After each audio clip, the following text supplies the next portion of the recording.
Quand on a faim, ça génère une cascade de problèmes. Quand vous avez faim, vous ne pouvez pas aller chercher du travail parce que votre première préoccupation, c'est manger.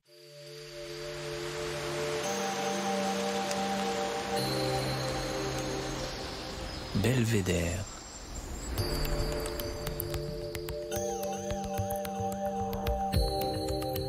Le podcast du département de l'Isère.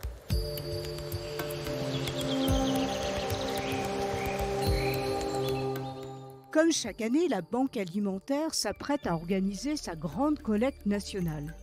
Mais savez-vous que cette association récolte chaque année plus de 2500 tonnes de denrées, prépare plus de 1000 repas par jour et alimente près d'une centaine d'associations.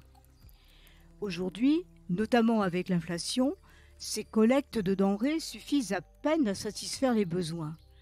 De plus en plus de personnes qui travaillent, des étudiants aussi, mais également des retraités, doivent recourir à l'aide alimentaire pour remplir leur frigidaire. Françoise Dessertine, présidente de la Banque de l'Isère, nous dit comment elle se démène chaque jour avec ses bénévoles pour répondre à la demande. Bonjour Françoise Dessertine. On arrive à une date essentielle pour les banques alimentaires dans toute la France, puisque c'est le grand rendez-vous annuel de la collecte nationale qui a toujours lieu le dernier week-end de novembre. Cette année, ça tombe le 23, 24, 25 et 26 novembre. La collecte aura lieu dans l'ensemble du département de l'Isère, dans les grandes et moyennes surfaces, grâce à un réseau de 3500 bénévoles mobilisés sur l'ensemble du département. Ce rendez-vous est essentiel parce que dans le modèle des banques alimentaires, il y a la lutte contre le gaspillage alimentaire et la récupération de denrées pour les redistribuer à des bénéficiaires, des personnes qui doivent solliciter l'aide alimentaire. Ce modèle existe depuis 1984. C'est déployé en Isère dès 1986. Donc la Banque de l'Isère a été une pionnière en France, comme souvent dans son développement depuis 1986. Aujourd'hui, la Banque de l'Isère, c'est plus de 2500 tonnes de denrées chaque année redistribuées. Ce sont 180 bénévoles, ce sont 98 associations partenaires sur l'ensemble du département, et puis ce sont des spécificités souvent mises en place grâce au soutien du département de l'Isère, à l'image de la cuisine 3 étoiles solidaire, qui permet depuis 8 ans de cuisiner la viande qui arrive à date du jour et de lui redonner 5 jours de vie. Et ce sont plus de 1000 repas qui quotidiennement sortent de la cuisine 3 étoiles solidaire, préparés dans les installations du collège Marc-Sangnier à Cessin, mis à disposition par le département, et grâce à une cinquantaine de bénévoles qui se relayent sur les 4 jours de la semaine, du lundi au jeudi, pour transformer les denrées qui arrivent livrées par les camions depuis Sassenage. Ça a été monté grâce à l'énergie de Bernard Péry, qui était président à l'époque, et de Christian Chedru, disparu tragiquement il y a 3 ans. Et grâce à l'énergie de ces 2 hommes qui croyaient très très fort dans le fait que déjà le modèle de collecte était en train de s'étioler et qu'il ne fallait pas rester les bras ballants, mais plutôt réagir par rapport à ça et trouver des solutions pour poursuivre les actions anti-gaspi conduites par les banques alimentaires. C'est un modèle de cuisine professionnelle. Alors, il y a un chef cuisinier qui est salarié, mais après, ce ne sont que des bénévoles. Donc ça, c'est la cuisine 3 étoiles. Le deuxième projet extrêmement décisif et qui est aussi unique dans sa réalisation en France pour le moment, c'est le soutien que le département a pu apporter pour pallier le déficit en fruits et légumes qu'on avait constaté. En un an, vos bénéficiaires ont augmenté de plus de 20%. Par ailleurs, dans le même temps, vos collectes ont chuté de 30%. Comment réagissez-vous face à cet effet ciseau ? Fin 2022, on a constaté que dans notre distribution, pour équilibrer le panier distribué aux personnes concernées par l'aide alimentaire, il nous manquait 200 tonnes de fruits et légumes. Ça représente 4 tonnes par semaine, puisqu'on tourne 52 semaines par an. Je me suis rapprochée du département à nouveau. On a demandé un financement. On s'est tourné également vers des mécènes privés qui ont joué le jeu. On s'est tourné vers l'État également. Ça nous a permis de démarrer les achats dès le mois de février, donc en faisant ce qu'on avait en tête, c'est-à-dire se rapprocher des filières agricoles, leur dire, nous, on a besoin de X tonnes. On a commencé par 2 tonnes. Aujourd'hui, on est à 8 tonnes, donc on y est allé progressivement. La Fédération française des banques alimentaires s'est appuyée sur notre expérience dans ces négociations avec le ministère pour les dotations de ce fonds Mieux manger pour tous. Et l'Isère sera le seul département français à avoir première dotation annuelle qui est de 11 millions d'euros pour l'ensemble des banques alimentaires en gestion déléguée.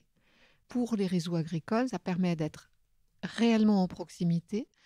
Ça permet de n'avoir aucune déperdition financière entre les agriculteurs et la banque alimentaire.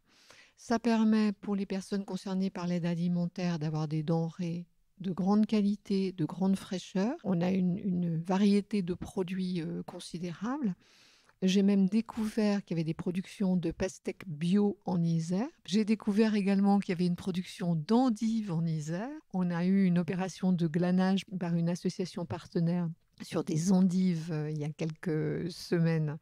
Et on a récupéré 450 kilos d'endives qu'on a redistribuées sur l'ensemble du département. Ce sont des opérations qui sont à la fois solidaires entre les acteurs, entre les personnes concernées par l'aide alimentaire, qui sont de plus en plus nombreuses, avec des profils qu'on n'imagine pas aujourd'hui, de plus de 20% de travailleurs pauvres, avec énormément de mères de famille isolées, qui font souvent partie aussi de ces travailleurs pauvres, puisque ce sont elles qui occupent des fonctions à temps partiel non choisies dans les écoles d'ATSEM, aux caisses des hypermarchés, en service à la personne dans les EHPAD, etc. Et qui ont donc aujourd'hui des revenus qui ne leur permettent pas de faire face à l'éducation de leurs enfants et qui ont recours à l'aide alimentaire. Donc ça, c'est terrible de voir arriver ces profils-là parce que c'est pas complètement normal de ne pas pouvoir vivre de son salaire et de ne pas pouvoir nourrir ses enfants. Quand on a faim, ça génère une cascade de problèmes. Quand vous avez faim, vous ne pouvez pas aller chercher du travail parce que votre première préoccupation, c'est manger. Quand vous n'arrivez pas à nourrir vos enfants, c'est la même chose, parce que votre première préoccupation, c'est nourrir vos enfants. Les étudiants, c'est pareil, vous ne pouvez pas étudier quand vous avez faim. Alors on a tous été étudiants, on a tous sauté un repas de temps en temps, mais là, c'est pas de ça qu'on parle. Ce dont on parle aujourd'hui, c'est de ne pas pouvoir manger du tout. Donc le lundi, le mardi, le mercredi, et ainsi de suite toute la semaine. Et donc c'est pour ça que l'aide alimentaire aujourd'hui, elle est devenue absolument essentielle, cruciale. On en parle davantage parce que jusqu'à présent, elle fonctionnait à bas bruit, mais elle adressait tout de même des millions de personnes. On considère qu'il y a quand même 10% des Français qui adressent l'aide alimentaire. On était sur un doublement entre 2019 et 2022. En 22, au premier semestre, on avait plus de 20% par rapport à, en 23, pardon, par rapport à 22.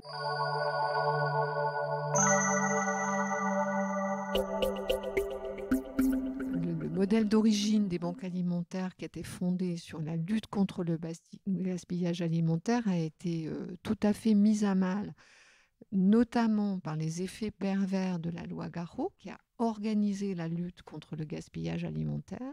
Et l'effet pervers majeur a été que des entreprises marchandes se sont introduites auprès des très grandes enseignes de la grande distribution comme opérateurs, en disant « vous allez nous rémunérer, mais finalement très peu, parce qu'on va vous redonner de l'argent et on va s'occuper de tout. On va faire y compris le tri dans vos rayons, la remise en vente. » Et effectivement, une banque alimentaire ou une Croix-Rouge qui va au quotidien dans une grande surface, elle n'a pas le droit d'entrer dans la grande surface, ce qui est tout à fait légitime. Donc il faut que ce soit le salarié de la grande surface qui opère le tri des dates. Là, en l'occurrence, ce n'est plus le cas, puisque c'est une entreprise qui est payée pour faire ça. Promotion qu'on a tous constaté dans les enseignes dans lesquelles on va faire nos courses, qui permettent de vendre jusqu'au dernier jour, jusqu'à la date limite des produits frais. une grande enseigne n'a le droit de donner une denrée, normalement, que jusqu'à 2 jours de sa date. Donc vous pensez bien que vendre jusqu'au dernier jour, c'est une manne. On a aussi été victime de l'inflation. Les personnes concernées par l'aide alimentaire, évidemment, sont atteintes au premier chef, mais les banques alimentaires ont une source d'approvisionnement qui est sur dotation européenne. Donc, l'État achète pour elles un panel de denrées, dont le lait. Aussi, des conserves de légumes, mais aussi des denrées comme l'huile, le sucre, la farine, qui sont des denrées de base dans un placard de ménagère. Et donc le lait, ce qui s'est passé, c'est qu'on a commandé, nous, notre dotation habituelle en début d'année, et puis au mois de juin, on s'est aperçu que le lait avait augmenté de 40%, donc la dotation avait diminué de 40%. Et ça se chiffrait à 50 000 litres qui nous manquaient pour terminer l'année 2023, sans parler de démarrer l'année 2024. Donc au mois de juin, quand on a fait ce constat, on avait 2 solutions. Hein. Soit on baissait les bras et on disait on arrête de distribuer du lait. Ça nous a paru impensable parce qu'on a de plus en plus d'enfants dans le public concerné. On s'est rapproché à nouveau du conseil départemental et avec le soutien à la fois du conseil départemental et de la chambre d'agriculture et en lien avec la filière lait de l'Isère qui est plein les yeux. On a négocié avec l'usine Candia de Vienne une production spécifique, donc une unité de production avec un emballage dédié qui était moins cher pour tirer les prix au maximum sans pénaliser les éleveurs parce que, je veux dire, nous, on a toujours ça en tête. On ne va pas générer une précarité pour lutter contre la précarité. Ça n'a absolument pas de sens. Donc on a essayé de préserver le plus possible les éleveurs dans cette négociation et on a acheté 23 000 litres de lait qui correspondait donc à une unité dont on va prendre en charge le transport, etc., pour réduire les coûts. Donc ça faisait déjà 23 000 litres. On a organisé une collecte dans 2 hypermarchés fin septembre. On a collecté plus de 17 000 litres de lait grâce à la générosité du public et je les en remercie parce qu'en 2 jours, ça a été quand même un exploit.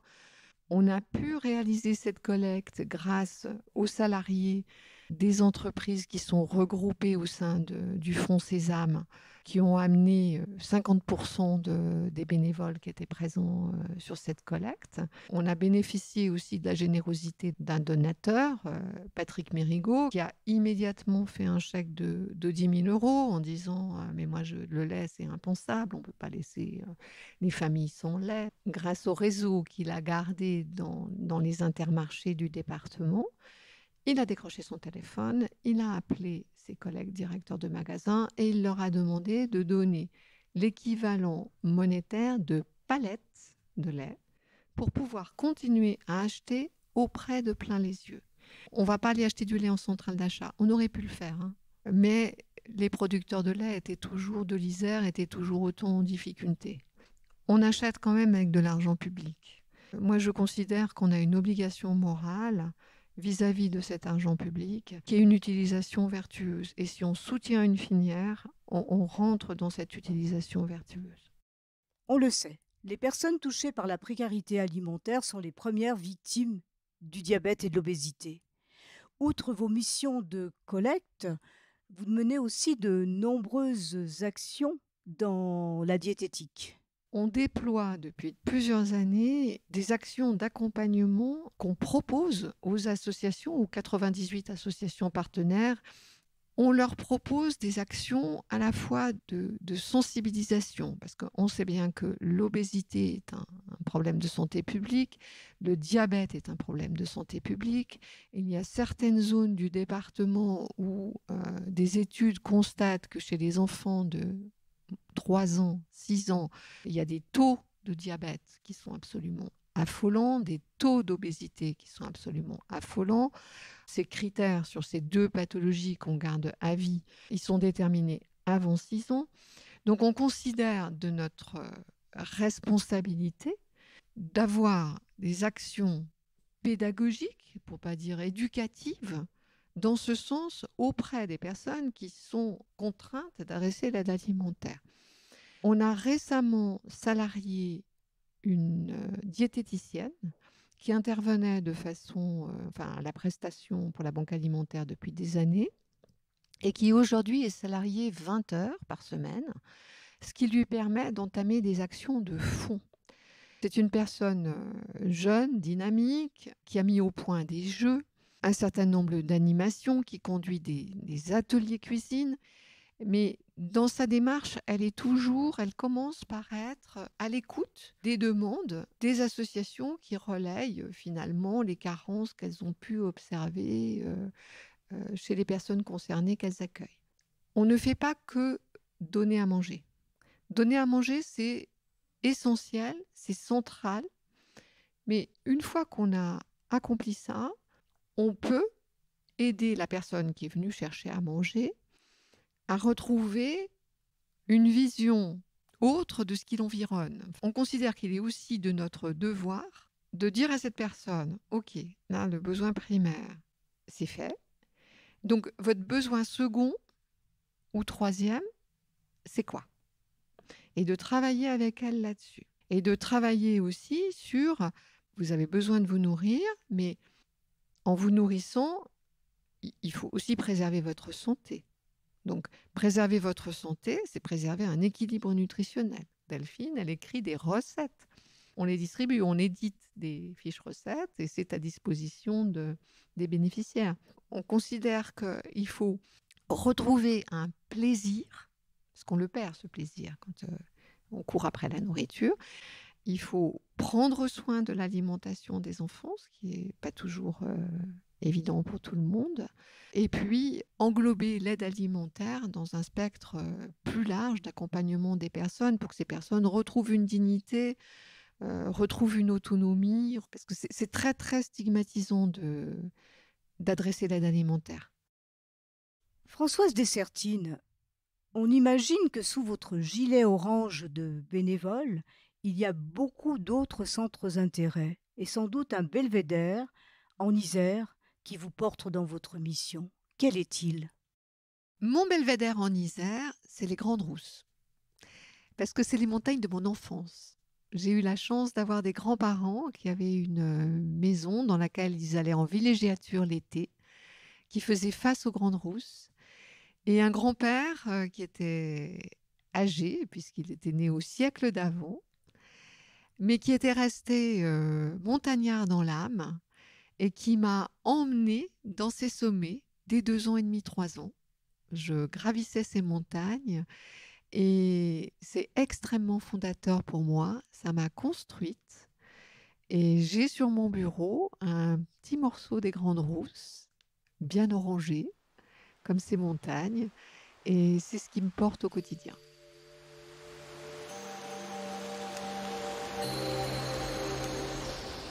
Belvédère.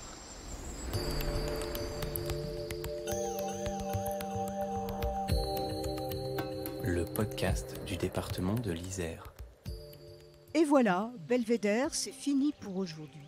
Ce podcast a été réalisé par Annick Berlioz avec Véronique Granger à la prise de son. Le mixage est d'Émilie Vadel du studio Skadi & Co. La musique de Denis Morin de Vague Imaginaire. Si vous avez aimé, vous pouvez nous retrouver sur toutes nos plateformes de podcast et sur www.isermag.fr. Et n'oubliez pas la collecte de la Banque alimentaire du 24, 25 et 26 novembre prochain. Vous pouvez aussi devenir bénévole si le cœur vous en dit. À très bientôt.